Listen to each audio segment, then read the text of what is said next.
교회의 회원이 된 우리들에게 있어서는 우리가 예수 그리스도를 믿고 하나님의 자녀가 됐다고 하는 이 핵심적인 이 동질성을 빼고는 같은 것이 하나도 없습니다.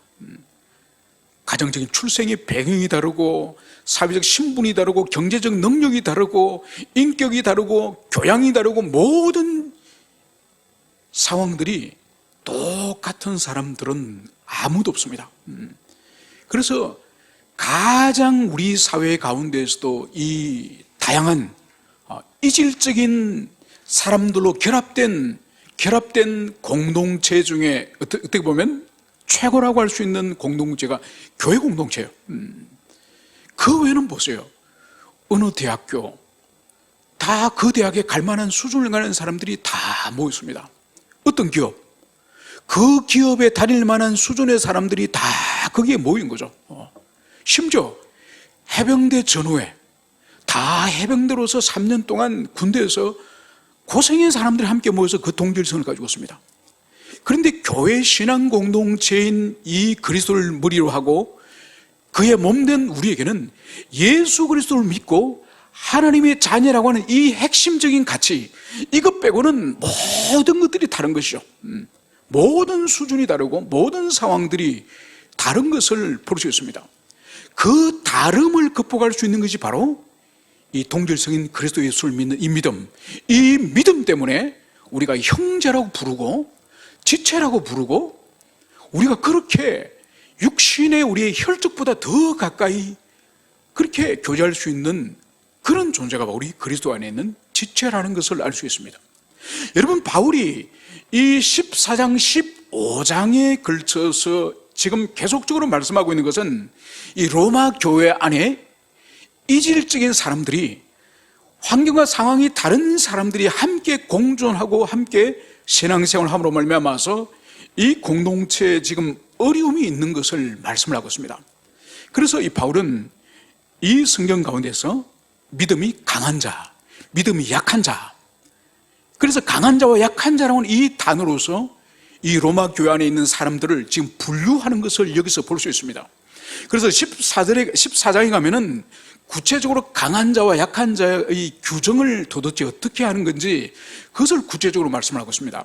바로 구약의 율법에 대해서, 특히 음식을 먹는 이 정결 예식, 이 정결 예식에 대해서 어떤 사람은 고기도 먹고 어떤 사람은 고기를 먹지 못하고 야채만 먹는 사람들이 있다고 바울이 이 로마 교회의 실상을 말하고 있습니다.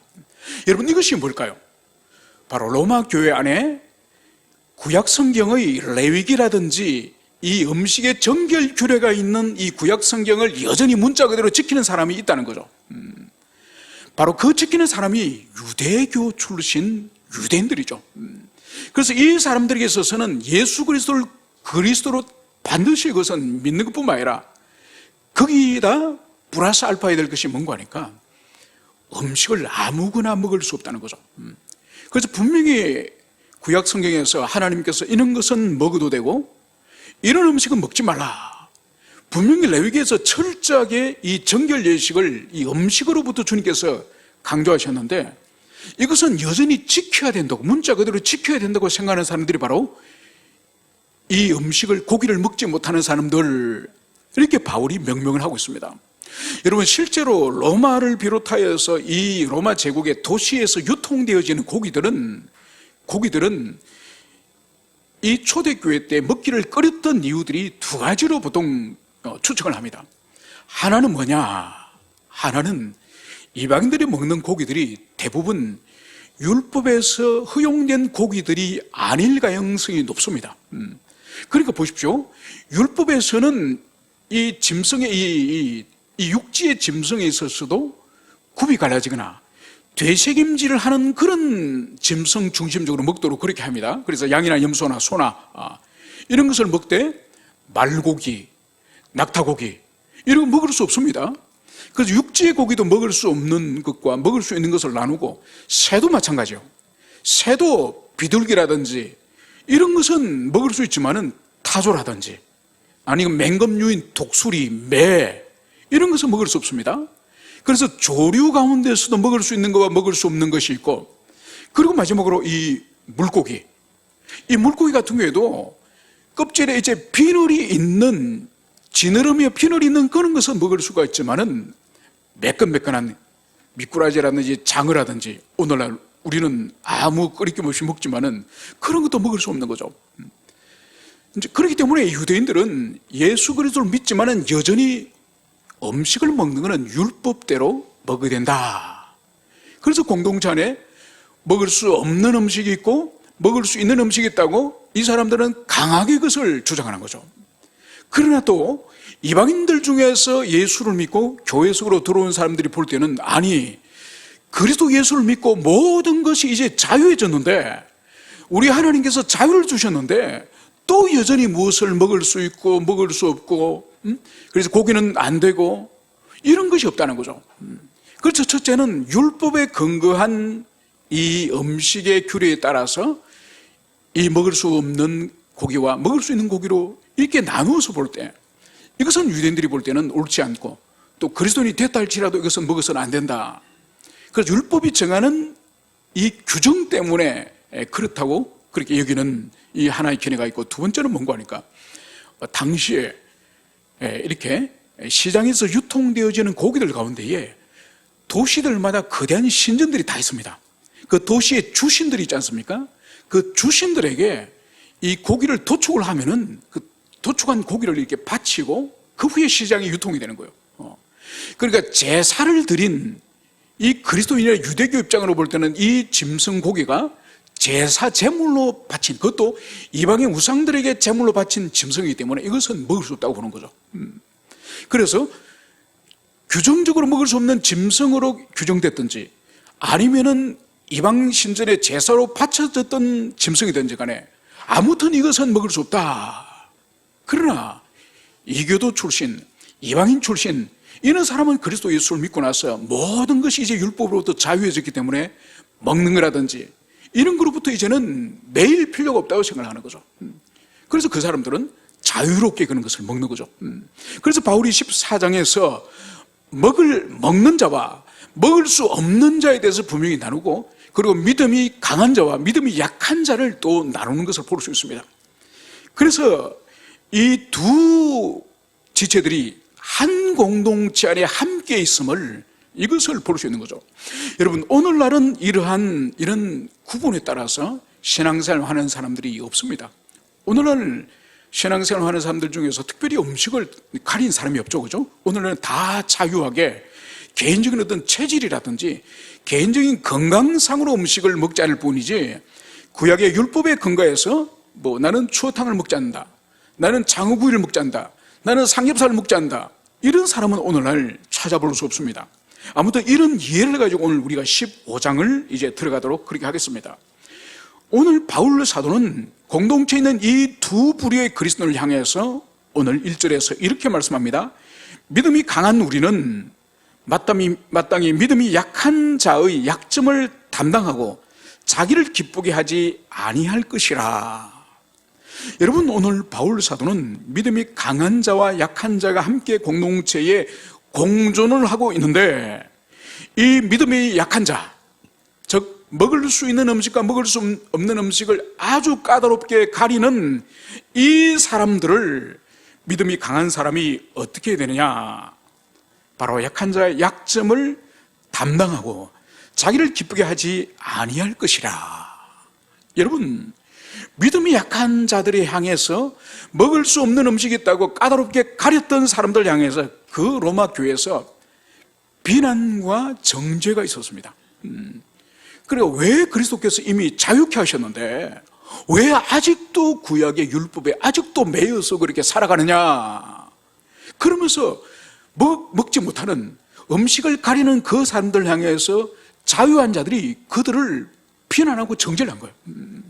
여러분, 거꾸로 또 음식을 가리는 사람들 입장으로서는 아무거나 막 먹는 사람에게, 아니 구약의 율법에서 분명히 하나님이 먹지 말라고 했는데 왜 당신들은 먹어? 또 이쪽에서 저쪽을 향해서 판단하고 정죄하고 그런 일들이 일어난 거죠.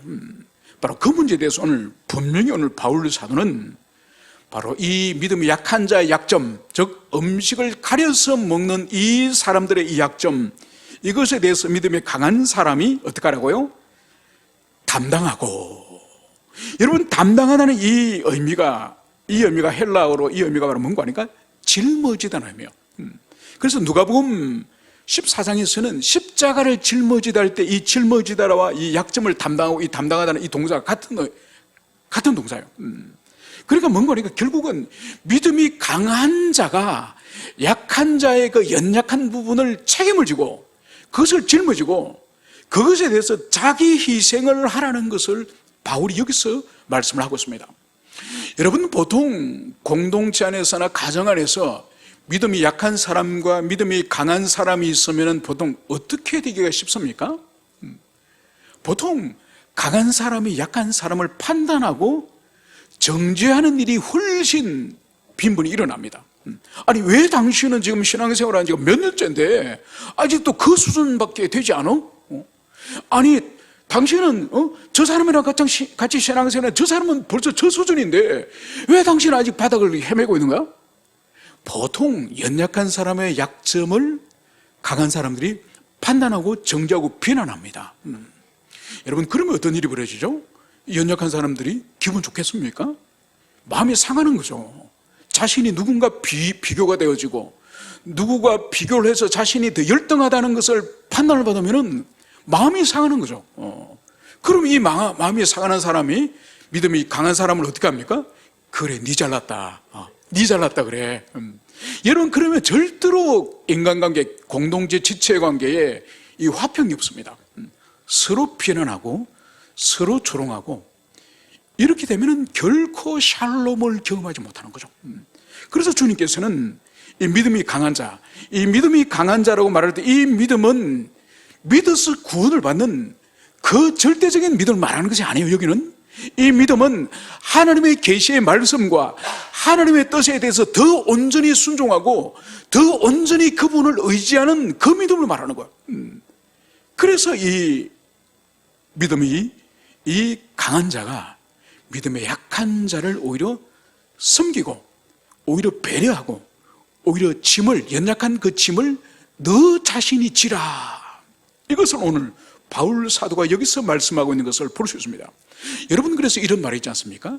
신앙인 생활의 영역에 있어서는 갑과 을이, 여러분, 은혜를 많이 받은 사람이 갑이에요? 은혜를 적게 받은 사람이 갑이에요? 네, 은혜 많이 받은 사람이 여러분 을이에요. 은혜 적게 받아서 영적으로 좀 미약한 사람이 갑질하는 거예요. 이걸 잘 기억해야 돼요. 그러면은 갈등이 없습니다. 그리고 은혜를 많이 받은 사람이 더 인내하고 더 배려하고 더 조심하고, 여러분 그렇게 살피면 전혀 문제가 없습니다. 여러분, 은혜 많이 받은 사람이 적게 받은 사람을 옥죄고 막 판단하고 조롱하고 비교하고, 여러분 그렇기 때문에 이 관계가 깨어지고 이 관계가 회복이 안 되는 거예요. 그래서 오늘 바울 사도가 분명히 말했죠. 믿음이 강한 자가 약한 자의 약점을 담당하라. 믿음이 강한 자가 을이 되어서 믿음이 연약한 자의 갑질을 오히려 감당해라. 이것이 오늘 주님의 뜻임을 여러분들이 가슴에 새기시기를 축원합니다. 그러면서 오늘 바울 사도는 우리 각 사람이 이웃을 기쁘게 하다, 선을 이루고 덕을 세우도록 할지라. 여러분, 우리 각 사람, 그리스도 안에 있는 이 각 사람들이 이웃을 어떻게 하라고요? 이웃을 기쁘게 하라. 여러분, 하나 물어보겠습니다. 자연인이, 그러니까 그리스도 예수를 인격적으로 만나고 우리가 성령을 받고 우리가 중생하고 회심해서 새로운 피조물이 되었음을 내 자신도 알고, 여러분 이런 사람을 제외하고는 오늘 바울을 통해서 오늘 말씀하는 이 15장 1절과 2절 이 말씀을 자연인이 순종할 수 있겠습니까? 자연인이 감당할 수 있습니까? 자연인이 자기 존재를 이웃의 기쁨이 되는, 이웃을 기쁘게 하기 위해서 살아가는 그런 존재가 과연 자연인, 거듭나지 않는 자연인이 그런 삶을 살겠습니까? 절대로 못 삽니다. 절대로 못 삽니다. 여러분, 그래서 보세요. 올 4월 달이나 3월 달 되면은 이 우리나라 이 민노총, 민노총이 돼서 봄에 춘투라는 것이 있지 않습니까? 춘투. 봄에 이렇게 이제 임금 인상 이 협상을 하기 위해서 춘투를 합니다. 그래서 요즘은 그런 일들이 별로 없지만은 80년도, 90년대 초마더라도 이 춘투하다가 몇 명씩 분신 자살에 죽습니다. 몇 명씩. 여러분, 그 춘투의 본질이 뭔가요? 돈을 좀 올리다는, 임금을 올리다는 거예요. 그럼 결국은 이 세상 사람들이 목숨을 어디에 걸죠? 돈에 거는 거예요. 돈에. 여러분, 그리스도인들 가운데에서 헌금 생활을 믿음으로 잘 하는 분들이 계십니다. 여러분, 세상 사람들이 보면 미친 사람이에요. 여러분, 봄에 춘투해가지고 그 몇 프로 올리기 위해서 그 사주가 몇 프로를 올려주지 않으면 이 노동조합의 어떤 대표라든지 어떤 지도자 중 한 사람이 몸에 신나와 휘발유를 껴안고 자살을 하지 않습니까? 그리고 강경하게 투쟁해가지고 그 전체가, 조합원 전체가 그 해에 임금이 인상되도록 죽음을 통해서 그것을 성취하고 그러지 않습니까? 그러니까 돈 몇 푼 때문에 목숨을 던집니다. 근데 그 사람이 볼 때는, 아니, 소득의 11조를 교회해. 그리고 매주 또 그냥 가지 않아. 주정헌금이라는 걸 또 그 사람들은 또 해. 주정헌금을 또 해. 아니, 또 무슨 자기 생일이 됐다든지 아니면 직장에서 무슨 성질이 됐다든지 또 그러면 감사헌금을 또 뭉텅뭉텅해. 그러니까 이 세상에 노조 운동을 하는 그런 사람들이 볼 때는 그리스도인들이 미친 사람이죠. 아니, 피 같은 돈을 우리는 그 몇 푼 인상하기 위해서 목숨을 걸고 그 타워크레인, 골리앗 타워크레인에 올라가서 뛰어내리지도 않으면서도 뛰어내릴 것처럼 그렇게 겁박을 해가지고 올리는데, 아니, 저 사람들은 가만히 셈을 해보면은 11조는 기본이고 거기서 감사헌금, 주정헌금은 최소한 10의 2조를 교회에 갖다 바친다는데, 아니, 미친 거 아니야? 여러분, 왜 그렇게 그 사람들을 볼 때는 미친 짓을 우리가 할 수 있죠? 바로 우리가 자연인이 아니라 거듭났기 때문에, 하나님의 자녀가 되었기 때문에 그것을 아까워하기보다는 주님이 전체를 우리에게 소득으로 주셨기 때문에 일부분을 주님께로 돌려드리는 것을 전혀 아까워하지 않는 거죠. 그래서 여러분, 오늘 바울 사도가 이웃을 기쁘게 하라. 절대로 우리 성정이 이웃을 기쁘게 할 수 없는 존재가 우리 자연인, 우리 인성이에요. 그래서 자기 사랑과 자기 중심성으로 똘똘 뭉쳐 있지 않습니까? 그래서 우리가 좀 손해를 본다든지 피해를 본다든지, 여러분, 그래 보세요. 얼마나 이 칼날을 세워가지고 전투적으로 우리가 사람이 변합니까? 그런데 오늘 바울 사도가 오늘 우리 각 사람을 어떤 명령을 하고 있습니까? 이웃을 기쁘게 하되. 여러분, 이것은 이웃은 가장 가까이 있는 가족만을 말하는 것이 아니에요. 가족만이 아니라 이 세상에 있는 모든 사람들을 향해서, 하나님의 형상을 가진 모든 사람들을 향해서 이웃을 기쁘게 하라. 여러분, 이웃을 기쁘게 하는 것은, 이것은 전제가 뭐죠? 나를 기쁘게 하지 말라. 이웃을 기쁘게 하는 것은 이웃을 중심에 두라. 바로 우리 자신의 자기 사랑과 자기 중심성을 버리고 이웃에게 유익이 되도록 그것을 하라. 이 말씀을 지금 바울이 말씀하고 있습니다. 그래서 이웃을 기쁘게 하되, 구체적으로 이제 바울은 선을 이루고 덕을 세우도록 할지니라. 여러분, 먼저 이 두 가지 가운데 선을 이루라는 이 의미가 바로 뭘까요? 바로 이웃에게 자신이 유익한 존재가 되도록, 이웃에게 자신이 유익한 존재가 되도록 하라. 이것이 바로 먼저 선을 이루라는 거예요. 여러분, 어떤 사람은 보면은 평소 연락도 잘 안 하고 소식도 잘 안 전하다가 뭐 돈이 필요하다든지 아니면 본인이 어려운 일을 당하면은 딱 전화가 오는 그런 사람들이 있습니다. 참 밉죠, 그죠? 정말 밉습니다. 평소는 이렇게 좀 만나자, 보자, 뭐 그러면은 뭐 그렇게 자신이 바쁘다 그러고 그렇게 관심이 없다가 돈이 떨어졌다든지 어려운 일을 당해서 자기 힘으로 해결할 수 없는 일이 딱 생기면 막 웃으면서 전화가 옵니다. 그러면 이제 겁이 덜컥 나는 거죠. 또 인간이 또 무슨 또 수작을 벌이는지. 그런 사람이 있다는 거죠. 여러분, 절대로 우리 그리스도인들은 그러면 안 됩니다. 항상 우리 자신이 다른 사람이 오히려 우리 자신에게 어떤 유익을 얻어갈 수 있도록 이제 그런 인간이 있더라도 너무 미워하지 말고, 밉지만은 너무 미워하지 말고 내 자신에게 뭔가 그들이 유익을 얻어갈 수 있도록 그런 여지를 남겨둬야 되는 거죠. 그래서 너무 야박하게, 너무 몰인정하게 그렇게 대하면 안 되는 거죠. 그러니까 세상 사람 같았으면 그런 친구는 단칼에 잘라버리죠. 다시는 보지 않죠. 그런데 우리가 우리 뒤에 주님이 계시고 그리스도가 계시기 때문에 너무 야박하게 해서는 안 되는 거죠. 그래서 오늘 바울 사도가 선을 이루고 바로 우리를 통해서 유익을 얻게 하라, 유익을 보게 하라, 이것을 바울이 여기서 말씀을 하고 있습니다. 그리고 두 번째로는 우리로 하여금 덕을 세우도록 하라. 여러분, 여기서 덕을 세운다는 이 의미가, 이것이 원어적인 의미는 뭔가 하니까 집을 건축하다, 집을 세우다는 그런 뜻이에요.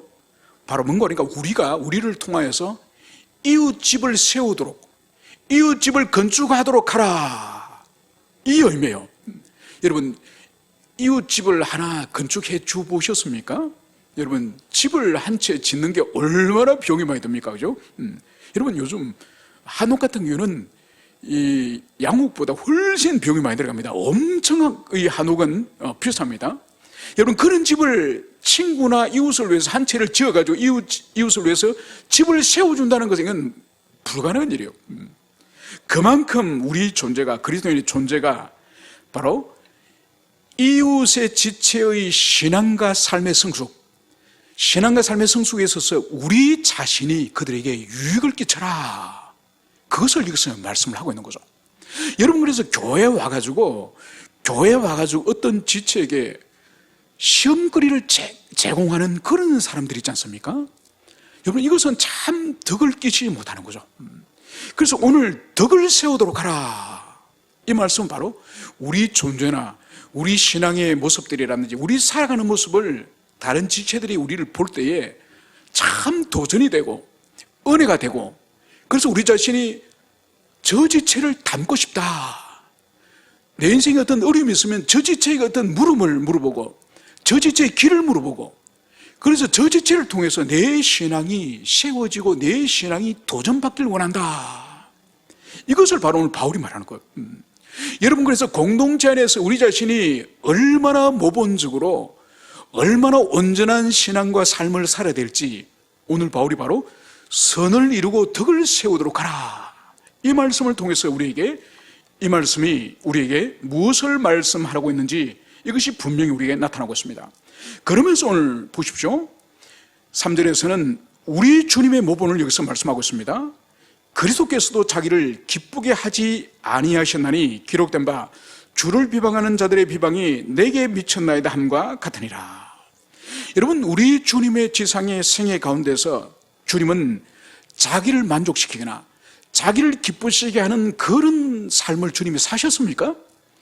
주님께서 오병이어 기적을 통해서 수만 명의 사람을 먹이고, 또 눈이 먼 장님들에게 눈을 뜨게 해서 기쁨과 감사를 그로 하여금 찬양하게 하였고, 또 나병이 걸려서 평생을 저주받은 인생을 살아왔던 사람들에게 깨끗하게 낫게 하셨지만은 주님 당신이 그 능력을 가지고 당신을 만족시키고 당신을 기쁘게 하신 일이 사복음서 가운데 있습니까? 주님께서 제자들에게 사마리아 우물가 거기서 마을에 내려가서 음식을 구해 오라 그랬지 않습니까? 그러면서 주님께서 평소 너무 먹고 싶은 음식이 있었는데, 그래서 이제 제자들이 없는 틈에 아무도 없을 때, 야, 이것은 정말 내가 만들어서 한번 먹고 싶다. 그래서 주님께서 몰래 제자들이 없을 때 그렇게 드신 일이 있습니까? 그런 일 없습니다. 주님은. 또 주님께서 사역을 하다 보니까 너무 피곤하고 힘들어서, 그래서 배 고물 위에서도 폭풍 가운데 주무시지 않습니까? 그래서 야, 내 이 연약한 몸으로 내가 이 사역을 하니까 너무 힘들다, 내가 좀 기적을 행해서 내 몸이 정말 철인과 같은 그런 몸을 만들어야 되겠다. 여러분, 그래서 주님께서 자신의 그 초월적인 능력을 가지고 자기 몸을 강화시키는 그 일을 하셨으면 하지 않으셨어요. 여전히 목마르시고 여전히 배에 고프시고 여전히 피곤하신 그 상태로 주님은 십자가에 달리셨던 것이죠. 그래서 주님은 자신을 위해서 기쁘시게 한 적이 없는 그런 분이심을, 그것을 여기서 말씀을 하면서 오히려 주를 비방하는 자들의 비방이 내게 미쳤나이다. 바로 이 말씀은 시편 69편 9절의 말씀을 인용을 하고 있죠. 구약의 이스라엘 백성들이 열심히 하나님을 섬길 때에 대적들로부터 열심히 주님을 섬기는 그 섬김 때문에 비난과 조롱과 박해를 받을 때 그 말씀을 지금 오늘 바울이 인용을 하면서 바로 우리 예수님께서 아버지를 섬기실 때에 대적들로부터 고난을 당한 이것을 오늘 여기서 인용하고 있음을 볼 수 있습니다. 그래서 보십시오. 무엇이든지 전에 기록된 바는 우리의 교훈을 위하여 기록된 것이니 우리로 하여금 인내로 또는 성경의 위로로 소망을 가지게 함이라. 그래서 무엇이든지 전에 기록된 바, 바로 이 바울 시대에 기록된 것은 아직은 신약 성경은 없습니다. 그죠? 그러니까 전에 기록된 것은 구약 성경을 말하겠죠. 그죠?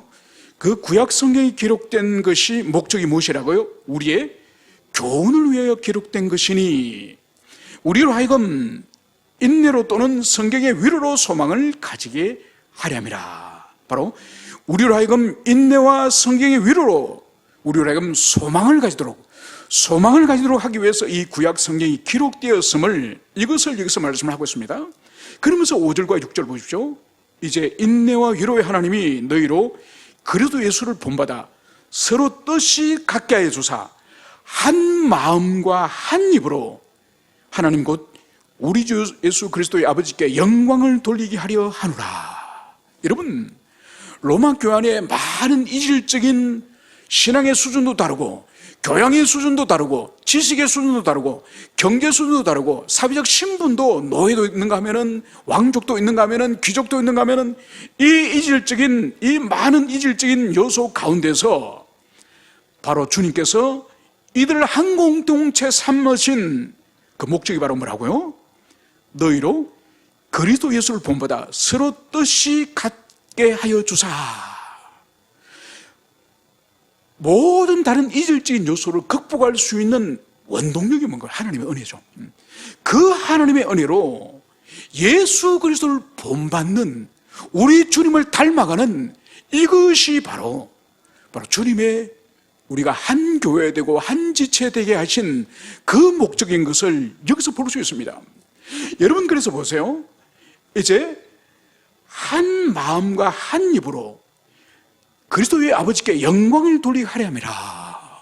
여러분, 우리 신앙과 모든 상황들은 다 다르지만 마치 한 입이요 한 마음인 것처럼 영적으로 이 통일된 이 신앙을 가지기를 주님은 그것을 원하고 있습니다. 그래서 지금 로마 교환에 이 유대인들과 이방인들끼리 율법을 지켜야 된다, 지킬 필요가 없다, 고기를 먹을 수 있다, 먹어서 안 된다, 야채만 먹어야 된다, 이런 수많은 이질적인 이 논쟁들을 이것을 극복할 수 있는 한 마음과 한 입으로서 하나님을 찬송할 수 있는 이 본질이 뭔가요?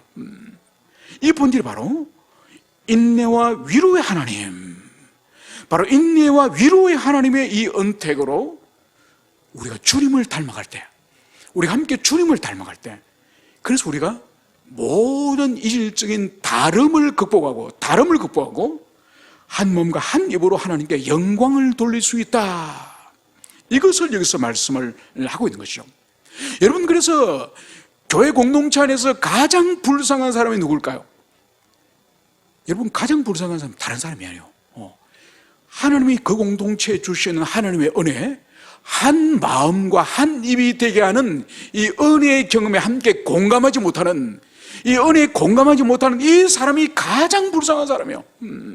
여러분, 밥 한 끼 못 먹어서 불쌍한 사람이 아니라, 여러분, 함께 은혜를 경험하고 함께 그 성령의 역사에 함께 동참하여서 모두가 기뻐할 때 기뻐하고 슬퍼할 때 슬퍼하고, 이런 공감의 은혜를 주님 부어주시는데, 거기에 함께 경험하지 못하는 이것이 가장 불쌍한 공동체의 영혼들인 거죠. 그래서 우리가 회심을 하고 중생을 하지 않으면 그 영혼이 아무 소망이 없다는 이유가 바로 이거예요. 그리고 회심과 중생이 없는 영혼은 절대로 성령이 그 공동체에 주시는 성령의 교통하심, 성령의 감화, 이것을 받을 수 없는 거예요. 여러분, 우리 교회는 뭐 사람들이 많지 않으니까 누가 찬송을 하는지 찬송을 하지 않는지 기도를 하지 않는지 눈에 다 보이지 않습니까? 그런데 교우들이 많은 그런 교회에서 이렇게 설교를 하거나 예배를 인도해 보면은 어떤 분들은 자신이 이렇게 찬송을 안 하고 기도를 안 하는 줄 목회자 앞에 사회자가 모른다고 생각하는 사람이 있는 것 같습니다. 그런데 참 이렇게 하나님께서는 앞에서 이 사회를 보고 예배를 인도하면 눈에 모든 사람들이 그 눈에 다 들어옵니다. 어떤 사람은요, 예배를 시작할 때부터 끝까지 찬양을 전혀 못하는 사람이 있습니다. 그러니까 저는 그 사람이 찬양을 안 한다고 생각하지 않습니다. 못하는 거예요. 그래서 수백 명이나 수천 명이 함께 예배를 드리더라도 거기는 성령이 와 계시지 않습니까? 성령께서 성령의 교통하심이 모든 성도들의 눈에 보이지는 않지만은 이 성령께서 찬송의 은총이 우리에게 주어질 때, 아니 합심으로 기도할 때, 아니면 말씀이 선포될 때, 이 각각의 이 은혜의 방편이 쏟아질 때에 성령께서 모든 사람들의 이 심령을 오가면서 교통하면서 동일한 감동과 은혜를 주님 부어주십니다. 그런데 왜 찬송을 못하고 왜 기도를 못할까요? 그 사람에게는 이 성령의 교통이 없는 거예요. 교통이 지나가지 않으니 그 사람은 찬송을 안 하는 것이 아니라 할 수 없는 거예요. 합심으로 기도하자 그래도 기도할 수 없는 거예요. 여러분, 그렇기 때문에 교회 공동체 안에서 성령의 교통이 없는, 그래서 찬송도 할 수 없고 기도도 할 수 없는 그 사람이 사실 공동체에서 제일 불쌍한 사람이죠. 제일 불쌍한 사람이죠. 그래서 중생하고 회심을 해야 그 사람의 심령에도 성령의 교통이 제외되지 않는 그런 공동체의 지체가 되는 것이다. 이것을 여러분들이 가슴에 새기시기를 바랍니다. 그러면서 이제 오늘 7절에서는 이제 믿음이 강한 자와 연약한 자와 고기를 먹을 수 있는 자와 먹을 수 없는 자와 이 다양한 이 사람들이 있는 이 공동체를 향해서 오늘 7절에서는 바울은 이렇게 말씀을 하고 있습니다. 그러므로 그리스도께서 우리를 받아 하나님께 영광을 돌리심 같이 너희도 서로 받아라. 여러분, 오늘 주님께서는 이 서로 받아라, 이 받다라고 하는 이 의미가 바로 뭔가 아닌가? 같은 공동체 구성원으로서 인정하고 받아들임. 여러분, 오늘 먼저 그리스도께서 우리를 당신의 몸의 일부로서 교회 공동체로서 우리를 받아들이셨다고 먼저 말씀하고 있습니다. 여러분, 우리가 하나님의 자녀로서 구원받을 만한, 하나님 눈에 볼 때 야, 너 정도는 커트라인 넘었다, 내가 구원받기로 내가 80점을 커트라인을 정했는데 너는 보니까 80.5네.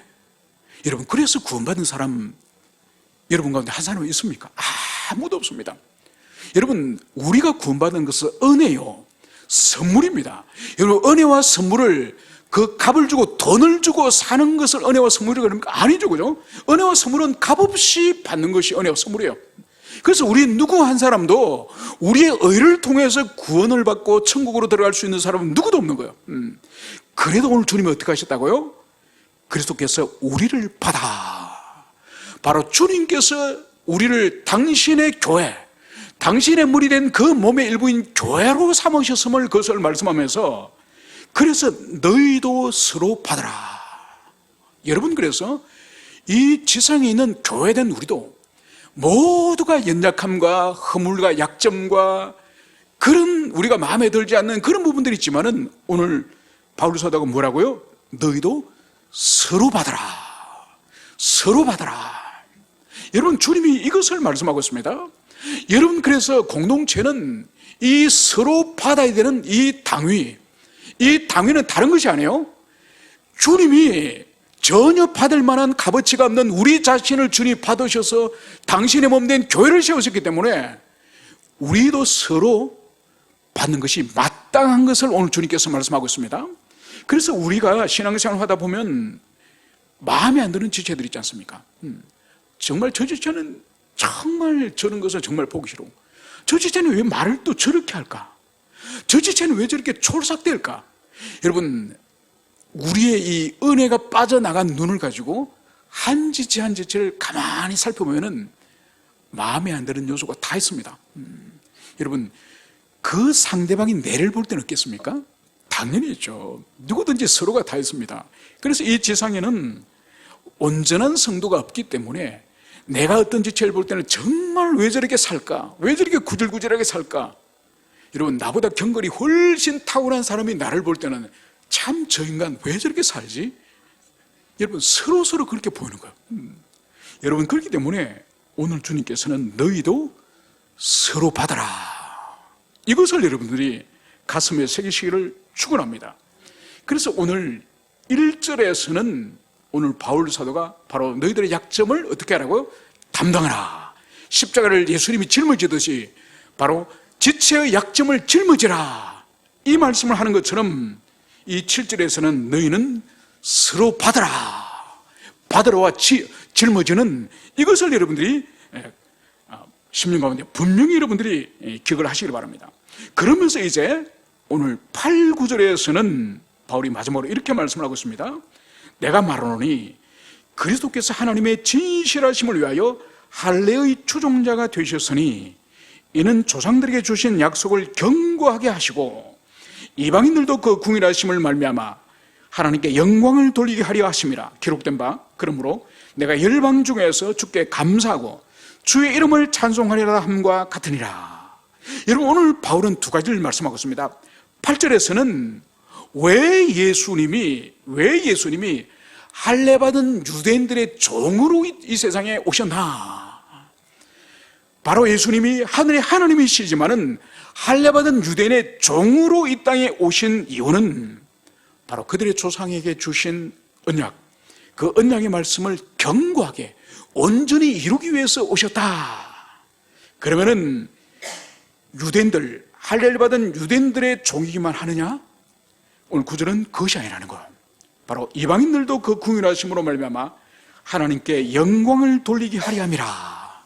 바로 우리 예수님은 유대인들의 구원뿐만 아니라 이방인들의 구원을 위해서도 오늘 이방인들을 구원하여서 하나님께 영광을 돌리기 위해서 오셨다. 이 말씀을 오늘 로마 교회를 위해서 하고 있습니다. 그래서 로마 교회는 지금 유대인들과 이방인들로 구성된 이 혼합된 민족들, 이들에게 주님께서 오셨음을, 이것을 말씀하는 거죠. 그래서 유대인들은 자기들만을 위해서다, 이방인들은 오히려 자기들만을 위해서다, 유대인들은 여전히 율법을 벗어나지 못하고 있다, 이렇게 비난과 그들이 정결을 하고 있지 않습니까? 그걸 오늘 바울이 뭘 말씀하죠? 주님이 유대인의 종으로 이 땅에 오셔서 유대인들을 구원하시고, 그리고 주님께서는 이방인들도 구원하여서 하나님께 영광을 돌리기 위해서 왔습니다. 이것을 바울이 지금 오늘 이것을 여기서 진술하고 있는 거죠. 그래서 이 공동체 안에는 이질적인 요소임에도 불구하고 모든 인류를, 인생들 구원하기 위해서 우리 주님 오셨음을 바울이 진술하고 있습니다. 이제 이것을 우리에게 적용하면은, 우리가 신앙생활 하다 보면은 나와 다른 부분들, 내가 이해될 수 없는 그런 지체들, 또 내 눈에 거슬린다든지 내 기준을 볼 때는 저게 아닌데, 이런 판단되는 그런 지체들이 분명히 있을 수 있습니다. 그렇지만은 우리가 기억해야 될 것은 그 지체도 주님이 이미 받으셨다. 주님이 이미 받으셨기 때문에 내가 그 사람을 받아들이지 못하고 내가 그 사람을 거절하는 것은 오늘 바울은 옳지 않다. 그래서 너희가 서로 이제 짐을 담당하고, 그리고 너희가 서로 받아라, 이 말씀을 여러분들이 가슴에 새기시기를 축원합니다. 함께 우리 기도하시겠습니다.